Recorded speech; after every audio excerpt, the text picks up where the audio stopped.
How excited are you guys for Saturday, 3:30 p.m. Eastern, LSU and Bama on the SEC on CBS? Excitement level, Ryan. Where you at?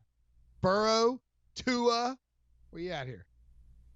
I'm doing a quick count. I think I have like 15 guys I scribbled down that could be potential like first, second, third round picks in that game. It could be higher. I have to do the tally. So it's gonna be awesome for the carryover from college football to the NFL perspective because this is going to be a lot of the talking points of the draft. Tua, you mentioned Burrow, all those wide receivers at Alabama, you mentioned, and Brady and Brinson. I want to ask you this question because someone put this on Twitter, and I think it's a really good question. So Brady, are you taking Jerry Jeudy, Devonta Smith, Henry Ruggs the third, Jalen Waddle, or are you taking Clemson's 2012 wide receiver class, which was Martavis Bryant, Sammy Watkins, DeAndre Hopkins, Adam Humphries, Jerron Brown? Oh, it's tough to answer. I mean, look, you're already seeing what those guys are doing now in the NFL, and especially considering DeAndre Hopkins is, one of the best. I mean, he's right up there with the Julio Jones of the world as far as how good he is. So I don't really even want to answer it because I think it's one speculative for Alabama, and it stinks because you'd take Clemson right now. At least I would. When you hear those names, you think about those players' impacts because I'm not sure. Smith is a little slight of frame. Not sure how he'll transition over to the NFL, especially having to go up against big or just as fast cornerbacks. How will he end? I mean, all those guys are talented, and Jerry Jeudy looks like he's gonna be really talented. But if he's with a bad situation on a bad team, maybe he's not getting the football quite as much. So I hate that kind of stuff. I will say this about there's wide receivers. Right. Hey, suck. No, I just it's hard when you have to go back and look at a group that, what do you say, from 2012? I think you said. Yeah. I mean, it's tough. It's tough to be able to answer that question. I would just say this about this matchup. It's going to, in large part, give us a thought on really how we feel about each one of these quarterbacks for especially what Ryan has to do moving forward with a lot of these mock drafts. How this game is played by Joe Burrow or Tua Tagovailoa. And for me, it's interesting because you'd say like, oh, well, Joe Burrow's already beat 2 top 10 opponents. He's looked great this year. Like Tua's got more to prove. He's coming off an ankle surgery and 3 weeks time to complain this. He's got more to prove. But we've seen Tua in big moments. Like we've seen him in big games often. Like I don't have as many questions about Tua Tagovailoa as a quarterback as I do Joe Burrow. Joe Burrow was not even anywhere close to what he was as a quarterback last year compared to this year. And there's a reason why he ended up transferring from Ohio State. And so if of all those, like you got to start really being picky about this as you move forward because are you being fooled by Justin Jefferson and Jamar Chase and Terrace Marshall and some of the talented guys he's throwing to and maybe this system that Joe Brady has helped their play caller with? Or is it about Joe Burrow? Has he really just taken that big of a stride? I think this game will shed a little bit of light on that. The last thing I'll just say about these two teams, I mean, largely depending on how the game goes, if it's a close game, I think you may get both teams actually potentially playing again in the college football playoff. If Alabama loses, they probably have a lesser case to make to get into the playoff.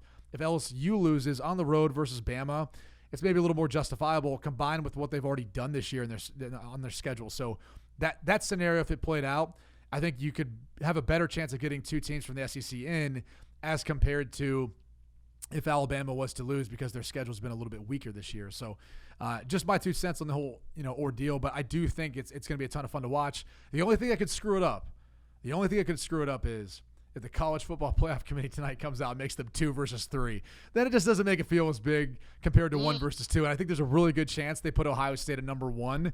LSU would be 2, Bama would be 3. So I think that actually may happen. Well, you know what? Since not to go on a conspiracy theory here, but and where is College Game Day going to be in this coming week? Tuscaloosa. Okay, it's going to be in Tuscaloosa. Okay. So it doesn't, because I was going to say if, hypothetically, College Game Day was somewhere other than there, and you wanted to throw the shine off the CBS game, you would make them 2 and 3 versus 1 and 2, just hypothetically. No, but they'll be there for them. Yeah. Okay. Yeah. Hey, Brady, quick question too. Would you take the 2019 LSU receiving class or the 2006 Notre Dame receiving class? Notre Dame all the way, man. I'm loyal to those guys. Come on now. Samardzija. Give my guy Samardzija any day of the week, man. That was the guy. And obviously, I didn't have Maurice Stovall. If you would have said 2005, I would have had Samardzija, Maurice Stovall, and Raymond McKnight. 2006, I only had Rama and Samardzija. David Grimes was young at the time. He came in too and played a role, but Stovall had been drafted the year before, so I got to give some love to my big guy Maurice Stovall. And by the way, they're dominating the softball league too with Samardzija and Brady. Oh yeah, that's right. By the way, even if you don't have cable and you want to watch this game, you can go and watch cbssports.com/SEC. That's all you got to put in. Wow, it's easy. Or fire up the app, the CBS Sports app. This plug's not even on my rundown. That's how much I love this company and love sports. You go to that website and you can watch for free. So go to cbssports.com/I'm pretty sure /SEC and check that out, or download the CBS Sports app and you can watch LSU Alabama for free if you don't have cable. Is my understanding. Hey, so yeah, Ryan. Can I add one more thing real quick? I was talking to someone in the league the other day. They think Jerry Jeudy, there's a chance, Brady, and I'm looking forward to your grimace when I say this, could be better as an Alabama wide receiver than Julio Jones. Brady doesn't like it. Also, quickly, Joe Brady, William Mary alum. Thank you very much. Well done. Way to get that plug in there for him, because he has been a big difference for Joe Burrow this year and just what their offense looks like, in particular passing the football. But I can't subscribe to that with Jerry Jeudy, and the only reason I say that is, one, the slight frame. I don't even know if he's as thick and as powerful and explosive as Julio is.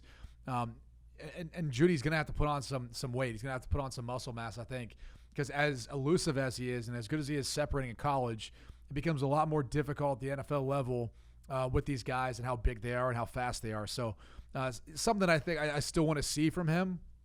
And again, you're talking about Julio Jones, who I would say is the best wide receiver in the NFL, regardless of how the Falcons are doing this year. He's number one to me, so I have a hard time believing that. Maybe he can just be a rich man's Calvin Ridley or something. You have Jerry Jeudy going number 9 to the Broncos, Ryan Wilson. That would be pretty awesome to watch Drew Lock under and overthrow both Cortland Sutton and Jerry Jeudy, wouldn't it? Manny Sanders would love it. He'd like, see, I told you. That's why I tried to get out of there. Yeah.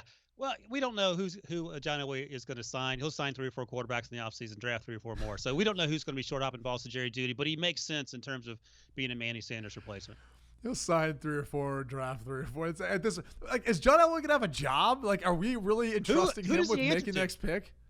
Who's firing him? They don't even know. Joe Ellis would be the person who, even when Pat Bolden was there, when I was there with the Broncos, and if Pat wasn't around, Joe Ellis really had a strong grip on how that organization ran, especially going through a coaching change from Josh McDaniels to interim head coach Eric Studesville and then to John Fox. He had a pretty significant role in everything we kind of did there. And they did bring in John Elway during that transition between 2010 and 2011 where they hired John Fox. Elway was kind of a part of that, because I think I told you guys before, the first conversation I ever had with John Elway was, "Hey man, great to meet you.